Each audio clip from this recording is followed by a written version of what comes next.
India, Pakistan తీవ్ర ఉద్రిక్తల నేపథ్యంలో భారత ఆర్మీ చీఫ్కు కేంద్రం మరిన్ని అధికారాలను అప్పగించింది.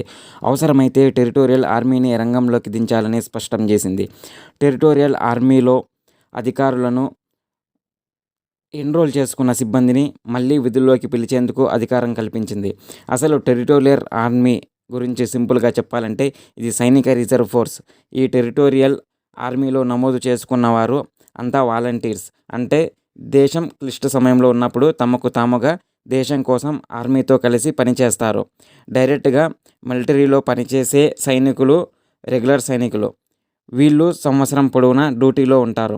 కానీ ఈ టెరిటోరియల్ ఆర్మీలో నమోదు చేసుకున్న వారు మాత్రం బయట ఉద్యోగాలు లేదా తమకు నచ్చిన పని చేసుకుంటూ ఉంటారు. కానీ వీళ్ళు దేశం క్లిష్ట సమయంలో ఉన్నప్పుడు మాత్రమే వాలంటీర్స్గా ఇండియన్ ఆర్మీతో కలిసి పనిచేయవచ్చు. వీళ్లకు రెగ్యులర్ ఆర్మీ తరహాలోనే శిక్షణ ఇస్తారు. 1948లో ఇండియా గవర్నమెంట్ టెరిటోరియల్ ఆర్మీ చట్టాన్ని తీసుకొచ్చారు. తర్వాత 1949లో అధికారికంగా ఇది ప్రారంభమైంది. ప్రస్తుతం దాదాపు 50,000 మంది వరకు ఈ ఆర్మీలో ఉన్నారు. వీరంతా రెగ్యులర్ ఆర్మీలో భాగమే అయినప్పటికీ నిరంతరం సైన్యంతో కలిసి ఉండరు. అవసరమైన సందర్భాల్లో వారికి ఇష్టమైతే వచ్చి పనిచేయవచ్చు.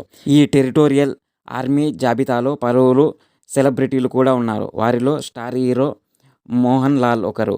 ఇటీవల కేరళ వరదల్లో మోహన్ లాల్ తన వంతు సహాయం చేశారు. ఇతను టెరిటోరియల్ ఆర్మీలో లెఫ్టినెంట్ కల్నల్ స్థాయి అధికారి. అలాగే ఈ జాబితాలో భారత మాజీ cricketer captain MS Dhoni, Sachin Pilot, Kapil Dev, Anurag Thakur, Abhinav Bindra lieutenant colonel స్థాయి హోదాలో ఉన్నారు. ఈ టెరిటోరియల్ ఆర్మీలో కనీస అర్హత సర్వీస్ పూర్తి చేసిన వారికి పింఛనుతో పాటు ఇతర అలవెన్సెస్ కూడా అందిస్తారు.